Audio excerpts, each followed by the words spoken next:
Hello students, अस्सलाम वालेकुम। कैसे हैं आप सब? I hope you all are doing great. आज का हमारा लेक्चर है अबाउट बेसिस यानी अल्कलीज। प्रीवियस लेक्चर में हमने एसिड्स को डिस्कस किया, इसके सोर्सेस को, उसकी प्रॉपर्टीज़ को, उसकी रिएक्शंस को। ठीक है। आज हम पढ़ेंगे बेसिस। स्टार्ट करने से पहले अगर आपने अभी तक मेरा चैनल सब्सक्राइब नहीं किया तो जल्दी से चैनल को सब्सक्राइब कर दें, वीडियो को लाइक कर दें। तो चलिए स्टार्ट करते हैं। तो वो कह रहे हैं कुछ बहुत से ऐसे कंपाउंड्स थे जिनकी प्रॉपर्टीज़ जो थी वो एसिड जैसी नहीं थी। ठीक है। और उन कंपाउंड्स को नेम दे दिया गया बेसिस। क्या दिया? बेसिस। ठीक है। तो these bases which are soluble in water, वो वाली बेस जो वाटर में सोलेबल होती हैं उनको हमने अल्कलीज बोला। ठीक है। The word alkali have been derived from Arabic word कॉली। ठीक है, जिसको हम बोलते हैं एशिज। हमने अल्कली का वर्ड जो है वो अरेबिक वर्ड कली से लिया है, जिसका मतलब एशिज है, फ्रॉम एशिज। ठीक है। तो alkalis are obtained from the ashes of plant. हम जो अल्कलीज है उनको ड्राइव करते हैं एशेज ऑफ प्लांट से। राख, ऐश राख होती है। तो वो कह रहे हैं जो अल्कलीज और बेसिस है ना, आर द कंपाउंड जो कि हाइड्रोक्सल आयन अपने एक्वस सॉल्यूशन के अंदर देते हैं, रिलीज करते हैं, उनको हम क्या बोलते हैं? वो क्या है? वो बेसिस या अल्कलीज हैं जो अपने एक्वस सॉल्यूशन के अंदर हाइड्रोक्सल आयन देती हैं, यानी OH आयन। एसिड वो थे जो हाइड्रोजन आयन देती हैं, और हाइड्रोक्सल वो हैं अल्कलीज और बेसिस वो हैं जो कि हाइड्रोक्सल आयन या हाइड्रोक्साइड आयन जो है वो प्रोड्यूस करती हैं। ठीक है। एक्वस सॉल्यूशन के अंदर सोडियम हाइड्रोक्साइड जो है NaOH, ये भी क्या है? एक बेस है जो कि OH प्रोड्यूस करती है। पोटेशियम हाइड्रोक्साइड, कैल्शियम हाइड्रोक्साइड, ये सारी एग्जांपल हैं जिनके लास्ट पे देखें, सबके लास्ट पे OH ज़रूर है। ठीक है। अब इनके सम कॉमन एग्जाम्पल अल्कलीज हैं और उनके फार्मूलाज हैं जो कि हमने देखने हैं। कौन कौन से हैं? सबसे पहले वही जो हमने ऊपर पढ़े हैं। ठीक है। Sodium hydroxide NaOH, potassium hydroxide KOH, calcium hydroxide CaOH2, ammonium hydroxide NH4OH और मैग्नीशियम हाइड्रोक्साइड हो गया MgOH2। इसके बाद मोस्ट कॉमनली यूज्ड जो हम लेबॉर्ट्री में जो है वो एज लेबॉर्ट्री रिएजेंट, वो कौन से हैं? NaOH, KOH, CaOH2 और NH4OH। ठीक है।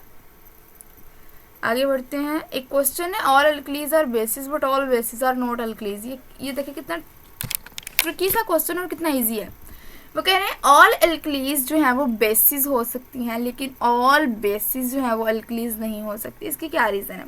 सबसे पहले अपने माइंड में रिवाइज करें कि अल्कलीज क्या होती हैं, बेसिस क्या होती है। बेसिस वो होती हैं जो कि एक्वस सॉल्यूशन के अंदर हाइड्रोक्सिल आयन देती हैं, और अल्कलीज वो होती हैं जो कि पानी के अंदर वो बेसिस होती हैं जो पानी में डिज़ोल्व हो जाती हैं। ठीक है। एक मिनट, हम ऊपर चलते हैं, मैं आपको यहाँ पर दिखाती हूँ इसकी डेफिनेशन। यहाँ देखिए उन्होंने कहा बेसिस जो कि वाटर में सोलेबल होती हैं उनको बोलते हैं अल्कलीज। तो सब अल्कलीज जो है वो वाटर में, उन्होंने बोला कि ऑल अल्कलीज आर बेसिस, जितनी भी अल्कलीज हैं वो बेसिस में डिज़ोल्व हो सकती हैं, सॉरी वाटर में। लेकिन सारी बेस जो है वो जितनी भी अल्कली हैं हमें पता है वो क्या होती हैं? वो वाटर में सोलेबल होती हैं। तो हमें पता है वो होती तो बेस ही है ना, बेसिस ही अल्कली हैं, वो अल्कली जो पानी में डिज़ोल्व होती हैं, सोलेबल होती हैं। तो लेकिन उन्होंने कहा सारी बेस जो है वो पानी में सोलेबल नहीं होती, सारी बेसिस अल्कली नहीं होती। ठीक है। ये इसका सिंपल सा आंसर है। एक बार फिर रिवाइज करती हूँ कि सारी अल्कलीज जो हैं वो पानी में सोलेबल हैं, तो वो है तो बेस ही, लेकिन जो सारी बेसिस हैं वो सारी अल्कलीज नहीं है, क्योंकि वो सारी पानी में सोलेबल नहीं होती।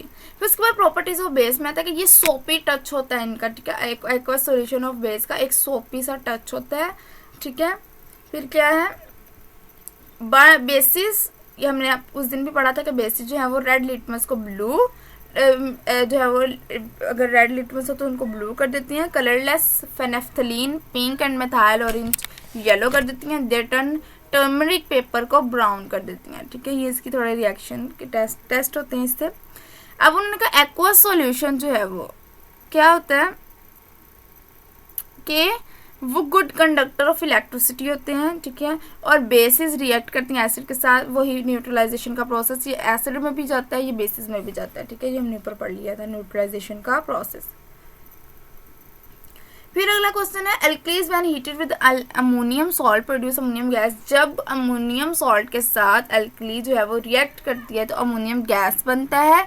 सो हम इससे आइडेंटिफाई करते हैं ammonium gas bye it's pungent smell. हम किस तरह इसको आइडेंटिफाई करते हैं? पंजेंट होता है बहुत ही इस तरह की बहुत तीखी सी ना, एक अजीब सी स्मेली सी एक होती है ये पंजेंट स्मेल, ठीक है।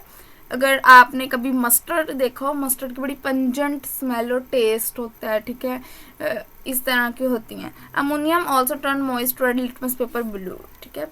अब रिएक्शन है, कैल्शियम हाइड्रोक्साइड जो है वो अमोनियम क्लोराइड के साथ मिल रहा है, ये बेस है, ठीक है। और अमोनियम क्लोराइड के साथ मिलता है सॉल्ट के साथ, अमोनियम सॉल्ट के साथ मिल रहा है, कैल्शियम क्लोराइड बन रहा है, साथ में वाटर बन रहा है और अमोनिया बन रहा है, ठीक है। इसके नतीजे में आगे चलते हैं।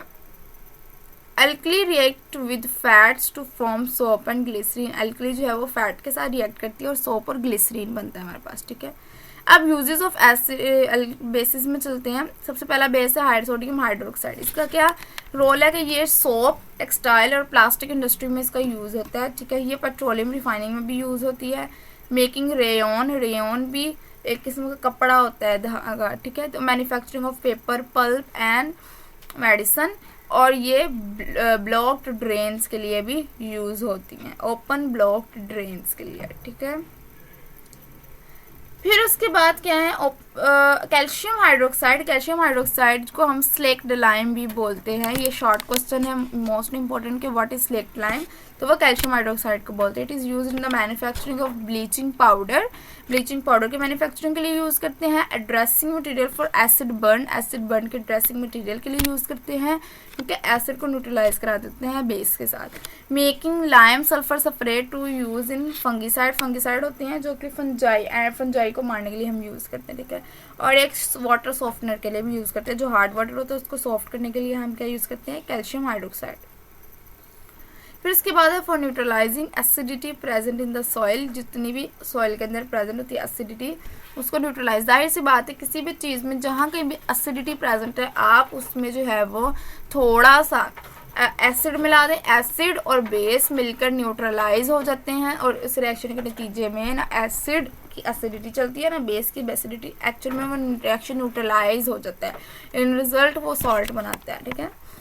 फिर अमोनियम हाइड्रोक्साइड के क्या यूज़ हैं? ये यूज़ होती हैं to remove grease from window panes. Window panes का मतलब है जितनी भी खिड़कियां हैं ना उनके ऊपर जो ग्रीस लगी होती है, चिपचिपाहट, ऑयलीनेस, तो हम उसके लिए भी अमोनियम हाइड्रोक्साइड यूज़ करते हैं। To removing spot from cloth, कपड़ों से इंक रिमूव कराने के लिए, इनके जो डॉट्स या स्पॉट्स गिर जाते हैं उनको रिमूव कराने के लिए हम यूज़ करते हैं। लेबॉर्ट्री के अंदर एज अ रिएजेंट यूज़ होता है for the treatment of bee sting. Bee sting क्या होता है? ये जो मक्खी है इसके डंग के अगेंस्ट हम जो ट्रीटमेंट में यूज़ करते हैं वो हमारे पास क्या हो जाता है? ये अमोनियम हाइड्रोक्साइड, ठीक है। ये था आज का हमारा लेक्चर अबाउट बेसिस के यूजेस, ठीक है। आई होप आपको आज के लेक्चर की अच्छे से समझ आ गई होगी। अगर आपको मेरा कंटेंट अच्छा लगता है तो वीडियो को लाइक करके जाया करें, चैनल को सब्सक्राइब करें और आगे शेयर भी किया करें। तो नेक्स्ट वीडियो तक के लिए अल्लाह हाफिज़।